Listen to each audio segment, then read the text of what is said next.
ప్రతిభ మహారాజుకి ముగ్గురు కుమారులు పుడతారు. ముగ్గురు కుమారులు పుడతారు. మూడవ కుమారుడే సంతను చక్రవర్తి, అతనే భీషుడు.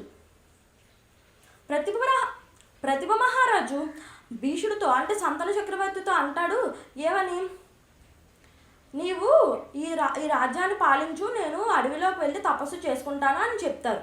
అయితే అలా అనిన తర్వాత అతను వెళ్ళిపోతారు.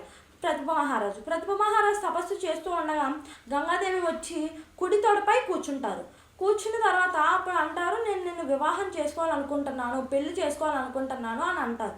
అయిన తర్వాత అతను అంటారు, నేను ఏ అమ్మాయిని పెళ్లి చేసుకోను, నేను ఆల్రెడీ పెళ్లి చేసుకున్నాను, నా భార్యకి మాట ఇచ్చాను అని చెప్తారు. అప్పుడు తనే వెంటనే అంటారు, నా కుమారుడు నా పోలికతో ఉంటారు, అతన్ని పెళ్లి చేసుకో అని చెప్తారు. చెప్పిన తర్వాత గంగాదేవి సరే అంటారు. అతను వెళ్ళి సంతన చక్రవర్తితో కూడా ఈ మాటలు చెప్తే తను కూడా సరే అంటారు.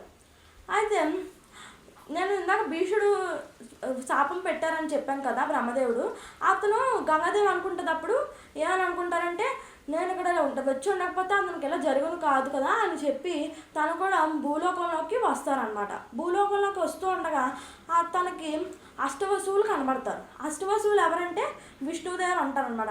ఆ విష్ణు భగవానుడు ఎంత పవర్ఫుల్లో అష్టవసువులు కూడా అంతే పవర్ఫుల్. అయితే అష్టవసువుల్లో ఒకరు వశిష్ఠ మహర్షి దగ్గర ఉన్న కామధేనువు అమృతం ఇస్తుంది. ఆ కామధేనుని దొంగతనం చేసుకుంటూ వెళ్ళిపోతారనమాట. వెళ్ళిపోతే వశిష్ఠ మహర్షి తను చూసి ఒక శాపం పెడతారు. ఏమని, మీరు భూలోకంలో మనుషుల్లా పుడతారు అని శాపం పెడితే వాళ్ళు బ్రతిమలాడతారు అనమాట.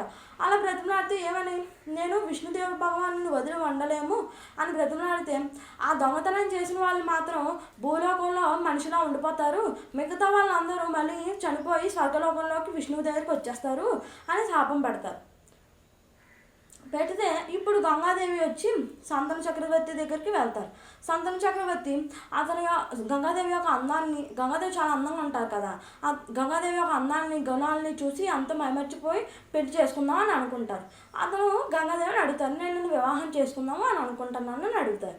అడిగితే గంగాదేవి అంటారు, నేను ఒక షరతు పెడతాను, ఏమంటే నేను ఏ కార్యాలు చేసినా ఏ పని చేసినా నువ్వు మీరు ప్రశ్నించకూడదు అని ఒక షరతు పెడతారు.